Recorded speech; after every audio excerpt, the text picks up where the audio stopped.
가을맞이 특별 새벽 집회 나오신 여러분들을 진심으로 환영합니다.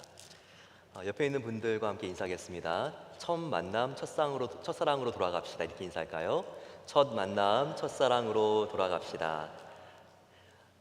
미국은 1월 1일이 새해라기보다는 모든 이렇게 공공기관도 그렇고 학교도 그렇고 이 8월 마지막 9월 초가 시작입니다. 저희들 첫 시작을 하나님께 드리면서 하나님 첫사랑 그리고 첫 만남으로 돌아가길 원합니다.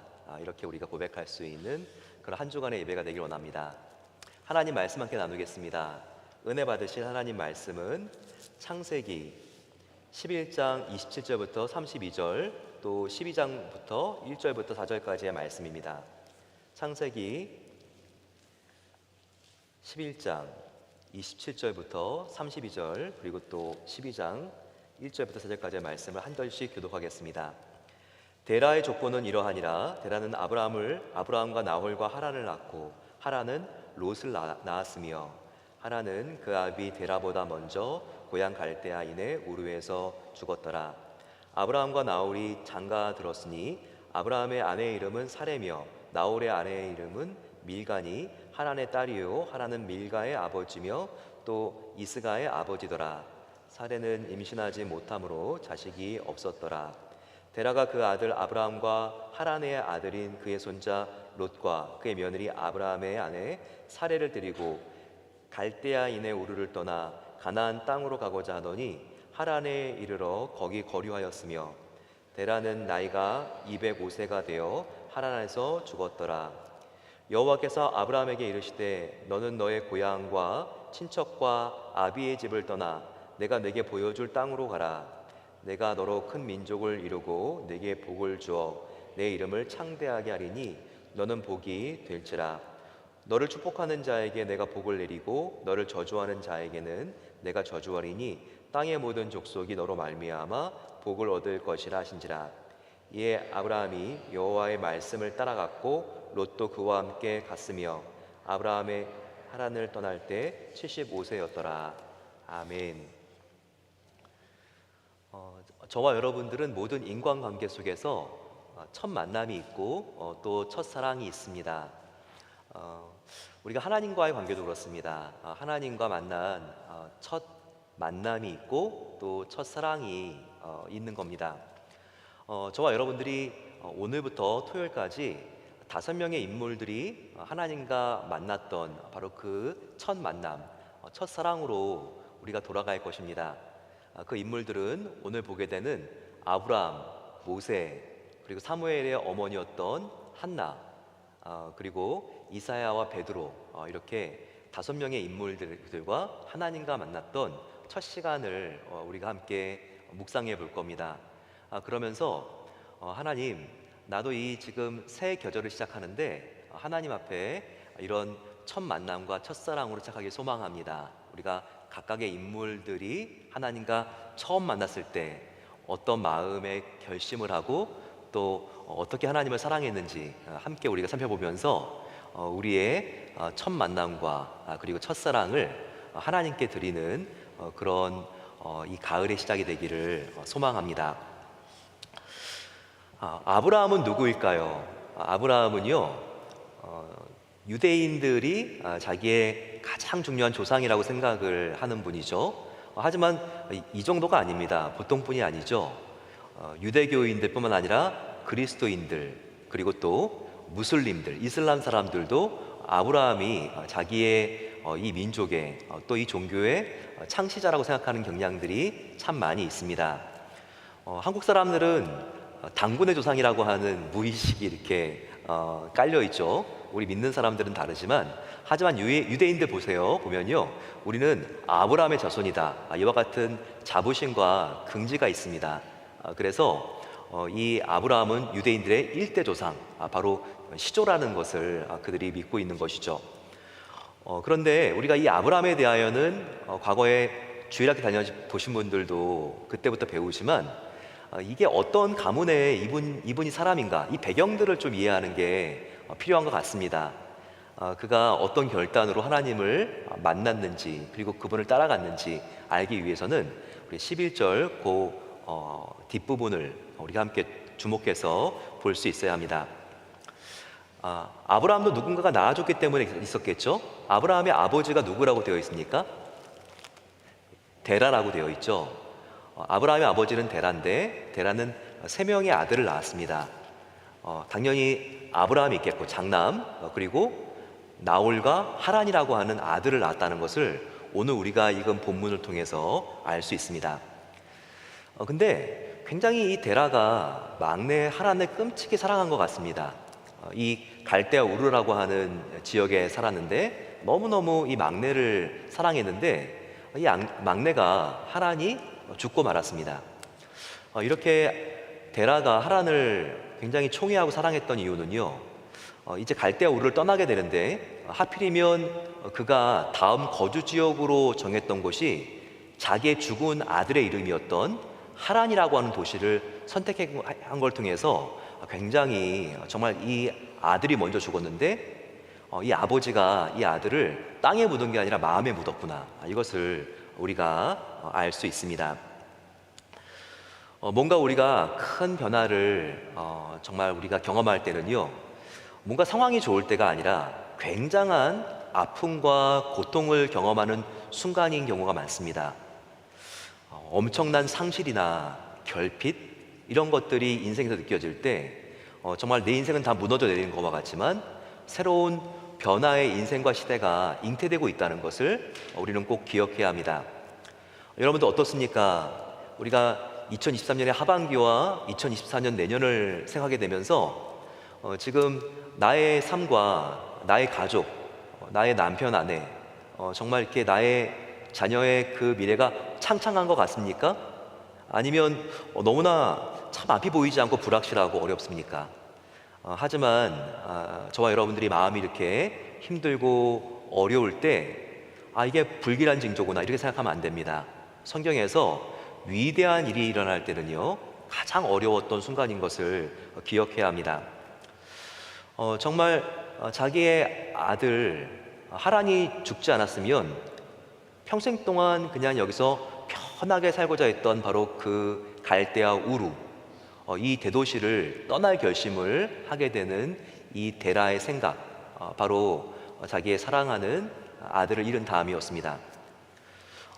이 갈대아 우르는요, 굉장한 도시예요. 그때만 있었던 게 아니라 정말 고대 이집트와 더불어서 3대 문명, 황하 문명, 또한 갈대아 우르, 이 초생딸 팔레스타인의 이 지대는요, 정말 너무나 그 당시에 번창하고 화려한 뉴욕과 서울보다 고대 사회에서 더 대단한 도시였습니다. 여기에 데라는 모든 인맥들이 깔려 있었던 거죠. 가족, 친척, 동문, 그리고 또한 친구들, 다 이 갈대아 우르에 살고 있었습니다. 그런데 그가 떠날 결심을 한 다음에는요, 누구를 데려갈까 생각을 하다가 자기와 같이 상실과 결핍이 있는 사람들을 데려가기로 그렇게 결심을 합니다. 그렇게 해서 선발된 사람이 누구죠? 바로 아브라함과 롯이라고 하는 사람이었습니다. 이 데라가 자기의 아들 중에서 아브라함, 그리고 그 많은 손자들 중에서 롯, 이렇게 데려간 이유가 무엇일까요? 다 처지가 비슷합니다. 바로 데라인 자기는 아들을 잃었습니다. 롯은 아버지 하란을 잃었습니다.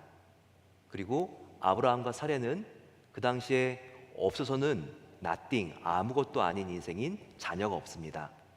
이런 사람들, 그 사회에 어떻게 보면 실패자라고 낙인 찍힌 사람들, 그 사람들을 데리고 바로 이 갈대아 우르를 떠날 결심을 하는 것입니다. 정말 상실과 결핍, 무너져 내림, 깨어짐, 이것은 정말 고통스럽고 힘들고 아픈 경험이죠. 하지만 이런 통증과 아픔은요, 반드시 새로운 꿈과 변화를 잉태하게 되어 있는 것입니다. 가장 아름다운 향유는 발칸반도 발칸 산맥에서 나온다고 합니다. 그런데 따는 시기가 있다고 하죠. 새벽 2시입니다. 발칸의 장미는요, 이 새벽 2시에 가장 춥고 어두울 때인데 가장 아름다운 향을 내뿜기 때문이라고 하죠. 그렇습니다. 우리가 이 아브라함의 가족들이 갈대아 우르에서 이동하는 것을 보면서 바로 인생의 진정한 가치와 의미를 우리가 찾는 순간은 가장 힘들고 어려운 순간이다. 이것을 우리가 알 수 있죠. 베개를 눈물로 적셔본 사람만이 창가의 캄캄한 밤의 별빛의 아름다움을 알 수 있는 것입니다. 하나님의 그 은혜의 빛, 사랑의 빛을 발견할 수 있는 절호의 찬스, 가장 힘들고 어렵지만 그 자리에 쓰러져 있는 것이 아니라 일어나 하나님께로 나아가는 자에게 하나님께서 놀라운 하나님의 계획과 인도하심을 시작하십니다. 지금 8월의 마지막을 하나님께 드리면서 저 여러분들 힘들고 어렵지만 이와 같은 놀라운 소망이 펼쳐지는 은혜가 함께 하시기를 축원합니다. 그러면서 이제 갈 바를 알지 못하고 이 데라도 자기의 가족들을 데리고 이동을 하는데요. 정착했던 곳이 방금 말씀드렸지만 자기의 죽은 아들의 이름인 하란이었습니다. 이 하란이라고 하는 도시에 사실은 정착하기가 쉬웠을까요? 이 도시에 살면 살수록 자꾸 이렇게 하란이라고 하는 이름이 거슬릴 수도 있습니다. 나의 죽은 아들의 이름. 하지만 이제 데라는 달라졌습니다. 하나님의 소망을 품고 나아갔더니 이제는 과거의 상처로부터 그가 자유로워진 것입니다. 그래서 자기가 거주하는 이 도시의 이름이 이제는 문제시되지 않아요. 그곳에서 오히려 소속감과 안정감을 느끼면서 그는 205세까지, 아브라함의 아버지였던 데라는 205세까지 살게 됩니다. 그러면서 11장이 닫히고 창세기 12장이 밝아오르죠. 그리고 아브라함과 하나님의 드디어 첫 만남과 첫 사랑이 시작됩니다. 하지만 그의 아버지와 마찬가지로 아브라함이 하나님을 만나고 첫사랑에 빠져들어갔을 때도요, 그의 상황이 너무나 힘들고 어려운 상황이었습니다. 왜냐하면 그의 아버지 데라는 아들 하란을 잃어서 마음이 힘들고 어려웠던 것처럼 자기가 그렇게 의지하고 존경했고 사랑했던 아버지 데라가 205세에 죽었기 때문입니다. 사실 이 갈대아 우르에서의 이민 결정은요, 아버지 데라가 주도했던 경향이 있었습니다. 그 아버지의 이민의 선택에 의해서 그 자녀들이었던 아브라함, 사레, 롯 다 따라간 것이죠. 그런데 이민을 결정한 사람이 갈대아 우르와 앞으로 나아가야 될 어느 곳, 그 사이에 바로 하란에서 죽었기 때문에 지금 굉장히 어중간한 위치에 놓여 있었던 것입니다. 아버지가 죽었으니 사실 아버지의 친구와 나의 많은 친구들이 있는 갈대아 우르로 내가 돌아가야 되는가? 아니면 내가 그냥 여기 하란에 아버님이 여기 지금 죽으셨는데 머물러 있어야 되는가? 아니면 갈 바를 알지 못하지만 어떤 곳으로 내가 지금 가야 되는가? 이 세 개의 갈림길 속에서 정말 혼란스럽고 힘들고 마음이 어려웠습니다. 유년기와 성장기의 추억들이 있는 바로 나의 가족과 친척들이 가장 많이 모여 살고 있는 고향 본토 아비집으로 돌아가야 되는가? 아니면 여기에 그냥 적당히 머물러 살아야 되는가? 내가 어떻게 해야 되는가? 정체성의 혼란이 옵니다. 정체성은요, 나는 누구인가에 대한 질문이죠. 그런데 이것뿐만 아니라 나는 어디로 왔다가 어디로 가는가? 이 방향에 대한 것도요, 정체성이 굉장히 중요한 질문입니다. 지금 아버지의 죽음으로 정체성이 막 흔들리고 있는 바로 그와 같은 순간이 창세기 11장과 12장 사이에 있는 바로 이 아브라함의 심정이었다는 것입니다. 바로 그때 하나님이 이 혼란을 겪고 있는 아브라함에게 나타나 창세기 12장 1절을 하는 것입니다. 1절을 말씀하십니다. 같이 한번 읽어볼까요? 시작. 여호와께서 아브라함에게 이르시되 너는 너의 고향 친척과 아비의 집을 떠나 내가 내게 보여줄 땅으로 가라. 갈대아 우르로 돌아가지 말라는 거예요. 되돌아가지 마라. 너의 고향 아비 친척집이 있는 갈대아 우르로 가지 마라. 또 여기 적당히 머물러 사는 것도 아니다. 너가 가야 될 곳이 있는데 너가 가야 될 곳은 바로 내가 보여줄 새 땅이다 라고 말씀하십니다. 그 땅은 우리가 알고 있죠. 가나안 땅이었습니다. 가나안 땅으로 가지 않았으면요, 유대인들은 없었고 또 예수 그리스도도 유대인 혈통 안에서 태어나서 온 인류를 구원했기 때문에 하나님의 이런 구속 역사에 아브라함이 지금 이 하나님의 명령에 순종하지 않았으면 굉장히 지장이 생기고 어려울 뻔했습니다.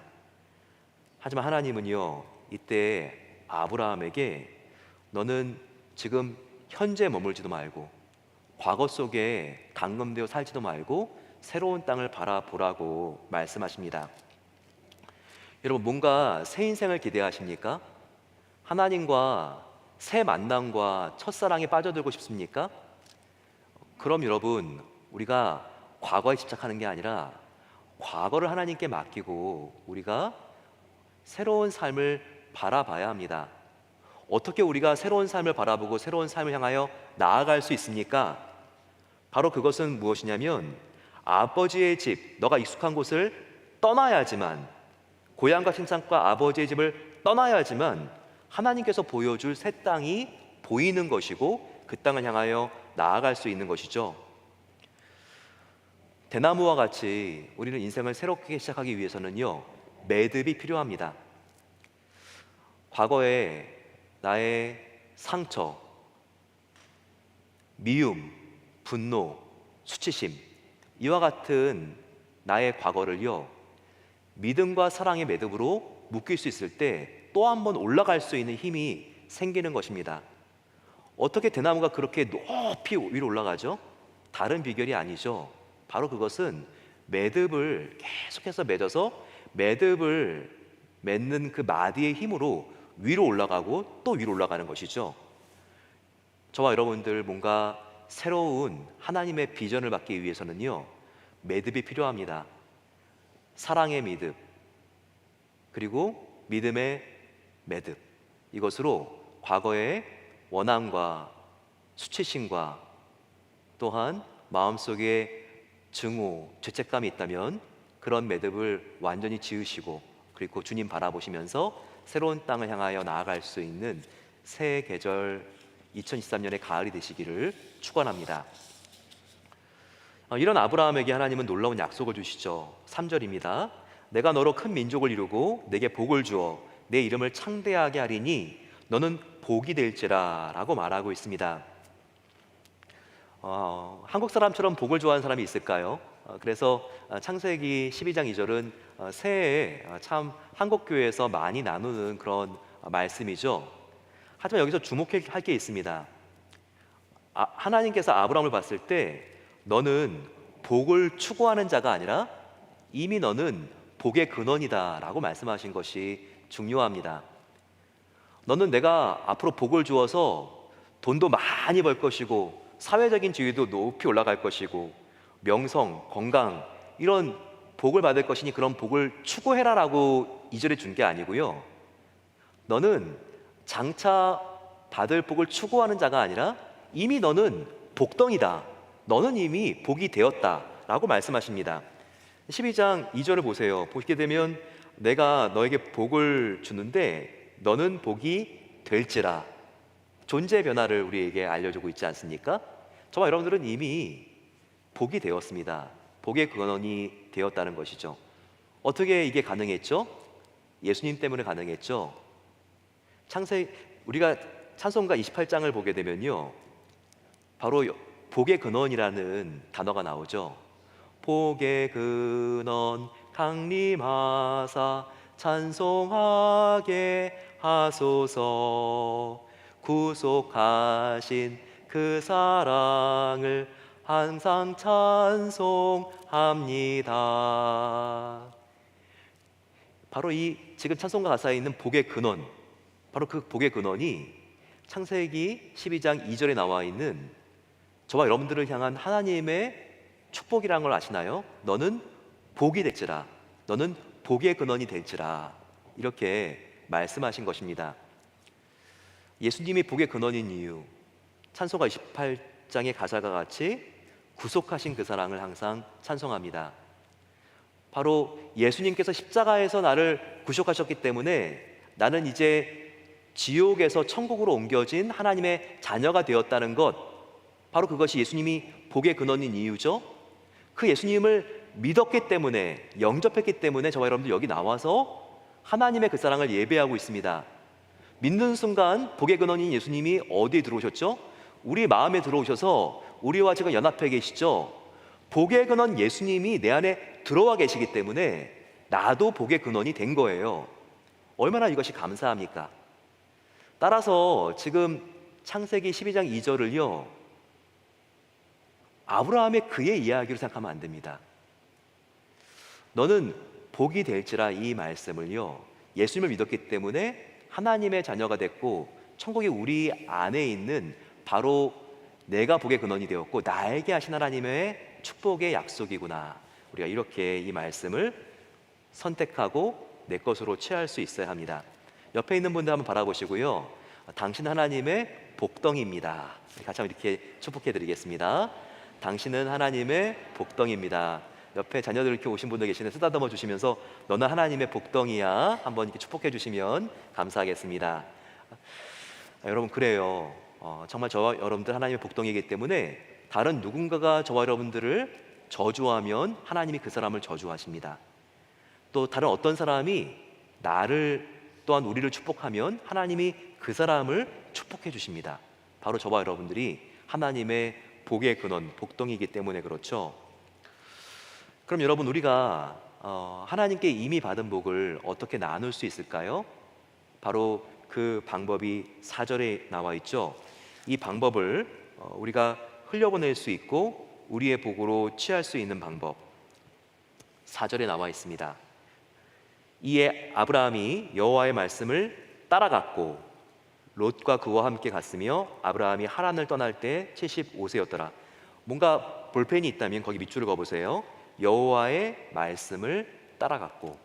오늘 저와 여러분들이 이 말씀을 붙잡아야 됩니다.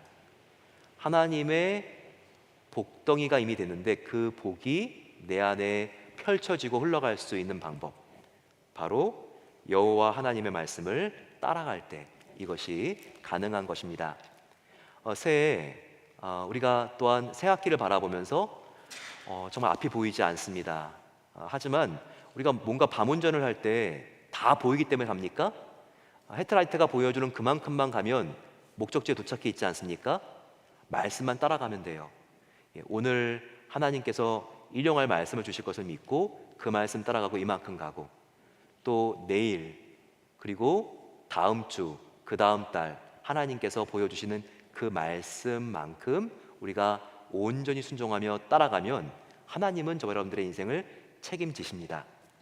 바로 그 말씀을 우리가 더욱더 붙들고 주님 바라보며 이 세계절 하나님과 더욱 깊은 사랑을 나누고 이미 받은 복을 흘려보낼 수 있는 은혜가 함께 하시기를 소망합니다.